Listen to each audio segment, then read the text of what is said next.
Hi there, this is Izzy, and this week we're with a Maxillaria kautskyii, an orchid that I haven't updated you on in quite some time.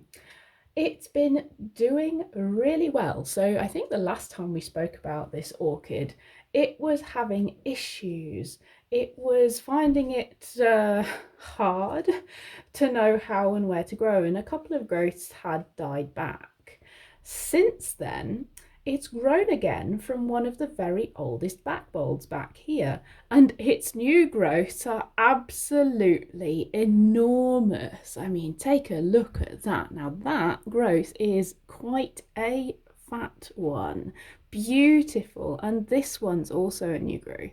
So it's really loving these new conditions, and now it's gone into sphagnum moss. So I think it's the sphagnum moss that it's really enjoying.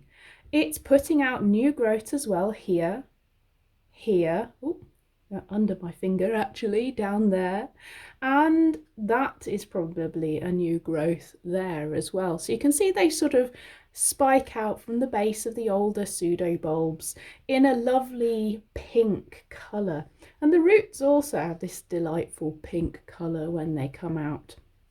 They turn brown later with time. But I was thinking it's a good time to replace this sphagnum moss. It started to sink down into the pot, which is part of one of my failings when I repot them. I don't quite put enough in there. And so it's a good time to repot this orchid and make sure that it's good to go for the future.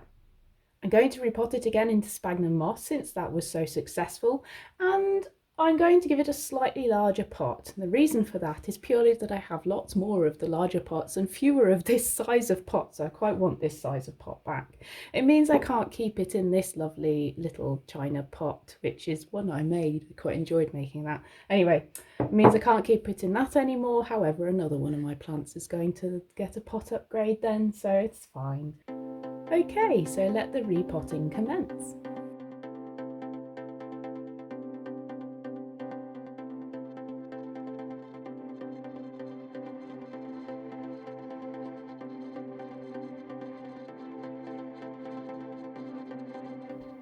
Well, what a beautiful root system. If I think about where this plant started, all that time ago when I repotted it for the first time into sphagnum moss, and how many roots it didn't have, this is really nice. There's new growth all over this root system.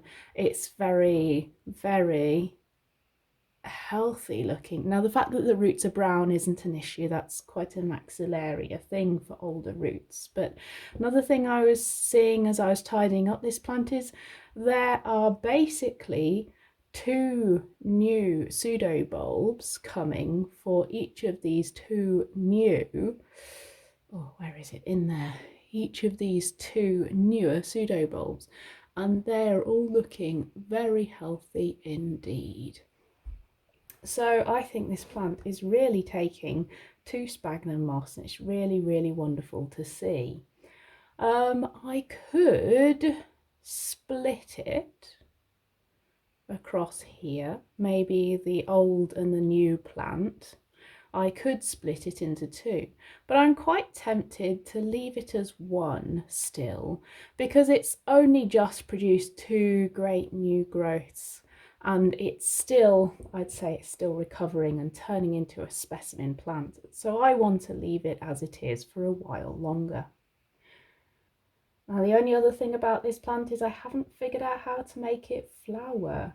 I don't think repotting it into sphagnum moss has made that any harder. It certainly seems to enjoy growing in the sphagnum moss, but it's clear from my other Maxillarias that I haven't figured out exactly what environmental triggers these plants need yet in order to flower. So that's something I still have to learn. I have tried having this one on a windowsill so it gets that day-night drop in temperatures. And so the other things I can try are maybe a dry spell, a dry season, although it is meant to be a Brazilian jungle Maxillaria, I think. I'll have to double check that later. But so I don't know the conditions it needs in order to flower yet, but I'll figure those out, I guess. Time to get this potted up in some fresh sphagnum. There we go, Maxillaria kautskyii in some lovely fresh sphagnum moss. There's room for this pseudo bulb sprout to go out in this direction. There's room for this pseudo bulb sprout to go out in this direction. And we'll see whether this direction wants to go anywhere. This is a larger pot than this plant had before. And this is slightly more compacted sphagnum moss than I gave it before. So hopefully it doesn't sink down like it did last time. I am going to keep this a little bit drier than I did as well the first time. The first time I repotted this, I just wanted it to grow and survive, but this time I want to figure out really what makes this plant flower. So I'm going to try different things like giving it a drier rest period, see if that helps, along with more time on the windowsill to get that day-night drop in temperatures. See if that triggers it. So I still have more to learn about this plant, but I'm pleased that at least I've learned to make it grow. Thanks ever so much for watching. If you've liked this video, give it a like. If you'd like to hear more, just subscribe to the channel, and I'll see you again soon. Bye for now.